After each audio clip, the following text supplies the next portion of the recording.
ರಾಜ್ಯ ಕಾಂಗ್ರೆಸ್ನಲ್ಲಿ ಅಧಿಕಾರ ಹಸ್ತಾಂತರ ವಿಷಯ ದೊಡ್ಡ ಸದ್ದು ಮಾಡ್ತಿದೆ.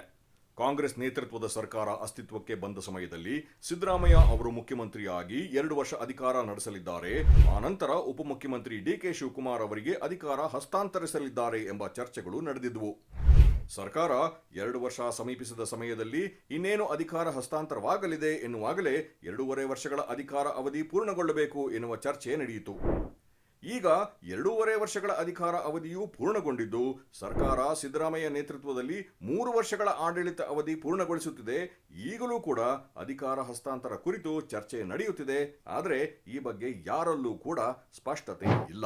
ಮುಖ್ಯಮಂತ್ರಿ ಹುದ್ದೆಯ ಆಕಾಂಕ್ಷಿಯಾಗಿರುವ ಡಿಕೆ ಶಿವಕುಮಾರ್ ಈ ವಿಚಾರವಾಗಿ ಮುಖ್ಯಮಂತ್ರಿ ಸಿದ್ದರಾಮಯ್ಯ ಮತ್ತು ನನ್ನ ನಡುವೆ ಸ್ಪಷ್ಟ ಮಾತುಕತೆ ನಡೆದಿದೆ, ನಾವಿಬ್ಬರು ತೀರ್ಮಾನಕ್ಕೆ ಬರುತ್ತೇವೆ, ಹೈಕಮಾಂಡ್ ನಿರ್ಧಾರ ಕೈಗೊಳ್ಳುತ್ತದೆ ಎಂದು ಹೇಳುತ್ತಲೇ ಬರ್ತಿದ್ದಾರೆ. ಆದರೆ ವಿದ್ಯಮಾನಗಳನ್ನು ಗಮನಿಸಿದಾಗ ಇದು ಸಾಧ್ಯವೇ ಎಂಬ ಪ್ರಶ್ನೆ ಮೂಡುತ್ತದೆ. ಆದರೆ ಖಂಡಿತವಾಗಿಯೂ ಇದು ಸಾಧ್ಯ. ಆದರೆ ಇದಕ್ಕಾಗಿ ಅವರು ಮಾಡಬೇಕಾಗಿರುವುದು ಏನ್ ಗೊತ್ತಾ? ಅದಕ್ಕಾಗಿ ಈ ಸ್ಟೋರಿನ ಪೂರ್ತಿಯಾಗಿ ನೋಡಿ. ಡಿಕೆ ಶಿವಕುಮಾರ್ ಪ್ರದೇಶ ಕಾಂಗ್ರೆಸ್ ಅಧ್ಯಕ್ಷರಾಗಿ ಅಧಿಕಾರ ವಹಿಸಿಕೊಂಡಾಗ ರಾಜ್ಯ ಕಾಂಗ್ರೆಸ್ ಸಂಘಟನಾತ್ಮಕವಾಗಿ ಸೊರಗಿ ಹೋಗಿತ್ತು. ಅನೇಕ ಮಂದಿ ಪ್ರಭಾವಿ ನಾಯಕರು ಬೇರೆ ಬೇರೆ ಪಕ್ಷಗಳಲ್ಲಿ ರಾಜಕೀಯ ಆಶ್ರಯ ಪಡೆದುಕೊಂಡಿದ್ದರು. ಕಾರ್ಯಕರ್ತರು ತಮ್ಮನ್ನು ಮುನ್ನಡೆಸುವ ಉತ್ಸಾಹಿ ನಾಯಕ ಇಲ್ಲದೆ ಕೊರಗಿ ಹೋಗಿದ್ದರು. ಇಂತಹ ಸಮಯದಲ್ಲಿ ಹೈಕಮಾಂಡ್ ಡಿಕೆ ಶಿವಕುಮಾರ್ ಅವರಿಗೆ ಪಕ್ಷದ ಅಧ್ಯಕ್ಷ ಸ್ಥಾನ ನೀಡಿ ಸಂಘಟನೆಯ ಜವಾಬ್ದಾರಿ ವಹಿಸಿತು.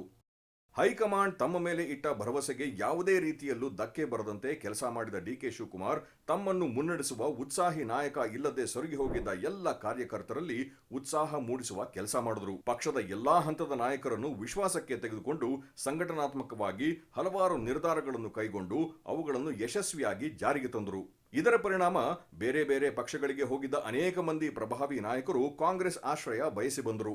ಈ ಎಲ್ಲಾ ನಾಯಕರನ್ನು ಒಟ್ಟುಗೂಡಿಸಿ ಕೋವಿಡ್, ಐಟಿ ದಾಳಿ ಸೇರಿದಂತೆ ತಮಗೆ ಎದುರಾದ ಎಲ್ಲಾ ಸಂಕಷ್ಟಗಳನ್ನು ಸಮರ್ಥವಾಗಿ ನಿಭಾಯಿಸುವ ಮೂಲಕ ಪಕ್ಷಕ್ಕೆ ಹೊಸ ಹುರುಪು, ಉತ್ಸಾಹ, ಚೈತನ್ಯ ಮೂಡಿಸುವಲ್ಲಿ ಯಶಸ್ವಿಯಾದರು. ಕಾಲಿಗೆ ಚಕ್ರ ಕಟ್ಟಿಕೊಂಡವರಂತೆ ರಾಜ್ಯಾದ್ಯಂತ ಹಲವಾರು ಬಾರಿ ಪ್ರವಾಸ ಮಾಡಿದ ಅವರು ಮೂಲೆ ಮೂಲೆಗಳಲ್ಲಿರುವ ಕಾರ್ಯಕರ್ತರನ್ನು ಭೇಟಿ ಮಾಡಿ ಅವರಲ್ಲಿ ಹೊಸ ಹುಮ್ಮಸ್ಸು ಬರುವಂತೆ ಮಾಡಿದರು. ಇದರ ಪರಿಣಾಮ ವಿಧಾನಸಭೆ ಚುನಾವಣೆಯಲ್ಲಿ ಆಡಳಿತಾರೂಢ ಬಿಜೆಪಿ ನುಚ್ಚುನೂರಾಗಿ ಭಾರೀ ಬಹುಮತದೊಂದಿಗೆ ಕಾಂಗ್ರೆಸ್ ಪಕ್ಷ ಅಧಿಕಾರದ ಚುಕ್ಕಾಣಿ ಹಿಡಿಯಿತು. ಸರ್ಕಾರ ಅಧಿಕಾರಕ್ಕೆ ಬಂದ ಸಮಯದಲ್ಲಿ ಡಿಕೆ ಶಿವಕುಮಾರ್ ಅವರ ಸಾಧನೆಯನ್ನು ಬಹುತೇಕ ಎಲ್ಲ ನಾಯಕರು ಮೆಚ್ಚಿ ಕೊಂಡಾಡಿದರು.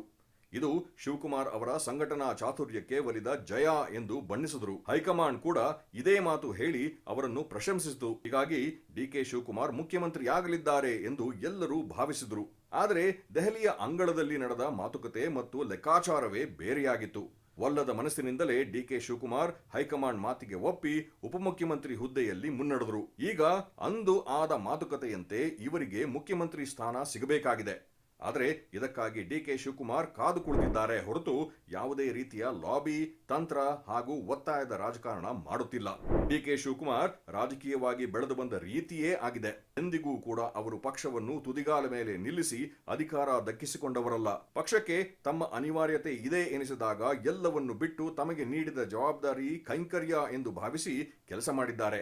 ಈಗಲೂ ಕೂಡ ಹೈಕಮಾಂಡ್ ತನ್ನ ಈ ನಿಷ್ಠೆಯನ್ನು ಗಮನಿಸಿ ಅಧಿಕಾರ ನೀಡಲಿದೆ ಎಂದು ಕಾಯುತ್ತಿದ್ದಾರೆ. ಆದರೆ ಎಲ್ಲಾ ಕಾಲಕ್ಕೂ ರಾಜಕಾರಣದಲ್ಲಿ ಇಂಥ ತಾಳ್ಮೆ, ನಿಷ್ಠೆ ಯಶಸ್ವಿಯಾಗುವುದಿಲ್ಲ.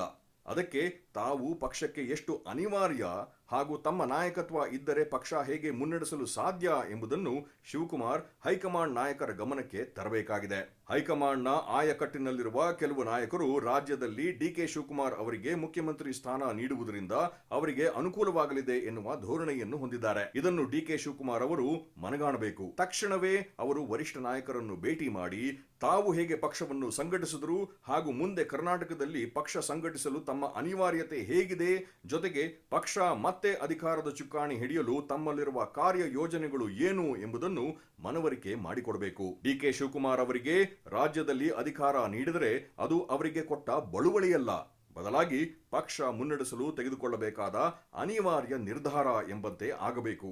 ಈ ಕೆಲಸವನ್ನು ಶಿವಕುಮಾರ್ ವರಿಷ್ಠರನ್ನು ಭೇಟಿ ಮಾಡಿ ಮನವರಿಕೆ ಮಾಡಿಕೊಟ್ಟರೆ ಅವರು ಮುಖ್ಯಮಂತ್ರಿಯಾಗಲು ಹೈಕಮಾಂಡ್ ಆಶೀರ್ವಾದಕ್ಕಾಗಿ ಕಾಯಬೇಕಾಗಿಲ್ಲ. ಬದಲಿಗೆ ರಾಜ್ಯದಲ್ಲಿ ಕಾಂಗ್ರೆಸ್ ಉಳಿಸಲು ಡಿಕೆ ಶಿವಕುಮಾರ್ ಅನಿವಾರ್ಯ ಎಂದು ಹೈಕಮಾಂಡ್ ತನ್ನಿಂತಾನೇ ತೀರ್ಮಾನ ತೆಗೆದುಕೊಳ್ಳಲಿದೆ.